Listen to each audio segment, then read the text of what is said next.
A sarokcsiszoló legveszélyesebb művelete a rossz fűrészlap felszerelése.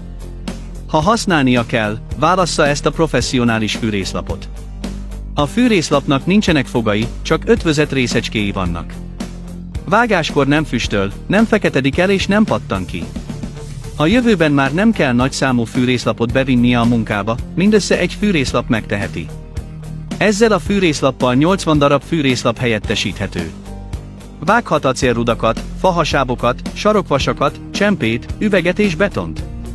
Az egyik többféle célra használható csere nélkül. A vágott lapok simák és ügyesek, és még a második köszörülés is megtakarítható. Nem csak, hogy nincs por a vágási folyamatban, de nincs szikra sem. A gyémánt és a fűrészlap egyesítve van, és több hőelvezető lyuk van körülötte. Nagy sebességgel működik hő nélkül, és hosszabb ideig használható. Gyors vágási hatékonysággal rendelkezik, és jó dolog valódi munkához. Ez a dolog könnyebben vágja az acélrudakat, mint a hajat, és simábban vágja az üveget, mint az almát.